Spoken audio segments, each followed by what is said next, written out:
So we just finished up lesson 101, but we're not quite finished, but we finished up Roanoke Island. And a lot of these stories I have to tell from the story of the world that goes along with our chapter 101. But going back to the chapter, we were talking about the colonists from England, and we were talking about the successful colonies that happened after Roanoke. There was another colony in between, and this one you probably know. The colony was called Jamestown, 1607. Remember, we were in 1583 and such, and now we're in 1607, Jamestown. 100 men was sent by King James, so they called it Jamestown, and they settled in Jamestown, Virginia. As they came to settle, of course, there were men, again, no women.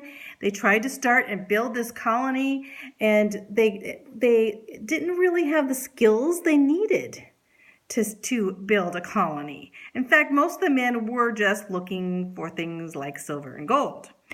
And so as they went, they spent all their time looking for riches and not really planting crops or thinking about the coming winter. So, of course, we know Jamestown doesn't survive.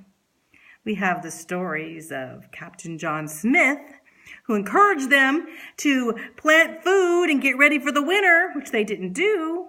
And we know the story of Captain John Smith and Pocahontas. I'm sure you heard that story, but I won't get into that today because you've probably heard about that story. And Pocahontas' life is so magnificent. So anyway, we will go on from there, as we know that Jamestown never did survive, although later on they went back and planted a lot of tobacco there, and tobacco became Jamestown's major crop to send back to the New World, which is kind of sad, you know. They got a lot of people smoking cigarettes and pipes, huh? But anyway, and they also, and another bad thing is that they would bring slaves from Africa to do this. And England was very prominent in the slave market, which is pretty sad, especially during the time of King James and even through some of the time with Queen Elizabeth. So anyway, as we go, we have 1607, a few years pass, and of course then what happens? There are colonists coming for religious freedom. Under King James, they weren't allowed to practice their religion. The Puritans first. He basically said they had to be under the Church of England. And they believed the Church of England wasn't really practicing the Bible and worshiping God as they thought should. The Puritans were Christians, and they were devout Christians. And so as they were not just Puritans to go and purify the religion, but they were separatists. They wanted to be separate from the church. And so they pursued this. To be separate is to go. And they thought, let's go to America. And so you have the story of the Pilgrims landing in Plymouth Rock in Massachusetts. Such a brave group, including many women and children.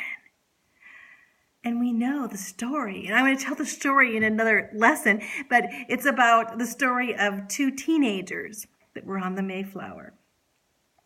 One was named John Alden, and he was a cooper, which took care of the barrel or barrel maker.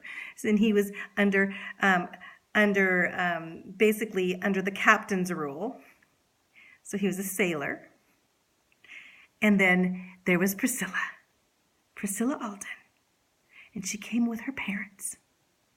Both were about 16. And this is recorded in a story, actually, of poetry called The Courtship of Miles Standish, who was the captain.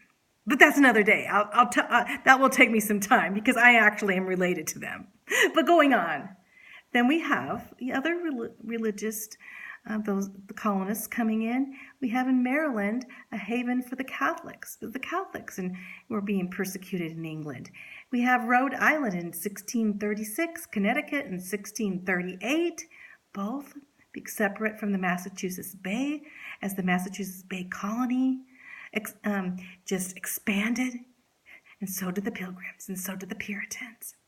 We have the Carolinas in 1660, basically moving there to harvest their tobacco crop.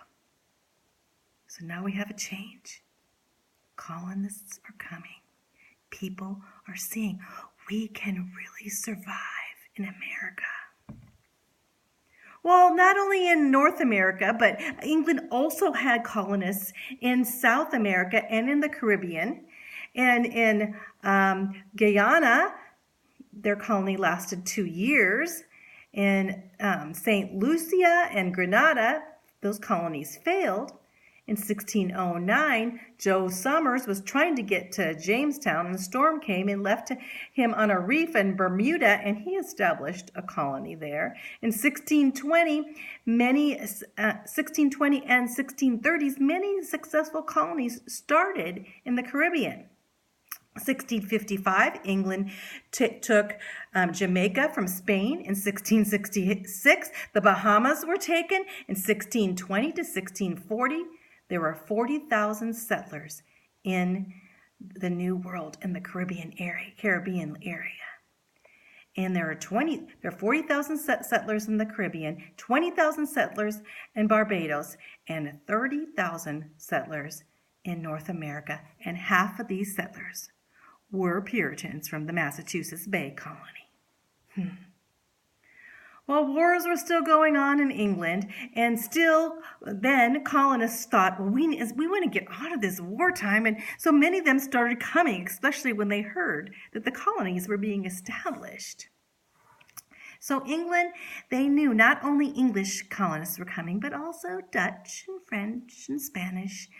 And so they did not want other ships to come in and take the goods that were being harvested, all the things that were being brought from the new land. So they started putting laws, and that all the colonists, only thing that they could do was to bring their supplies to England on English ships. No, we're not going to trade with the Dutch, not going to trade with the French. No, and the new American colonies cannot have their own ships. So then they started taxing them. And we're going to get into that later. They talk about the taxation without representation, but that's the beginning of America, huh? Well, the English, they especially fought with the Dutch. You see, because the Dutch came and they established a huge colony that they called New Amsterdam in the New World.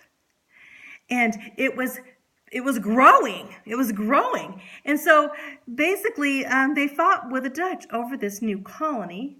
And there was a treaty that was made in 1654 with the Dutch colonists that England was okay with this area, but they still fought over this area. In 1664, the English attacked New Amsterdam and took over. The Dutch surrendered. And so England changed the name of New Amsterdam in America to New York City. New York City used to be New Amsterdam. And England too started expanding. Not only they're in South America, they're in North America, they're expanding all around down in the Caribbean islands, and England is becoming a world power, really. But the first place they wanted to take over was a little country that was right next to them, named Ireland. So they went in and they took over Ireland, and they brought in English plantation owners and families that controlled the Irish people. This was kind of a sad time, a really sad time for Ireland, because it put most of the Irish people into poverty. And so we find out that as England came in, they controlled Northern Ireland, which they still do today.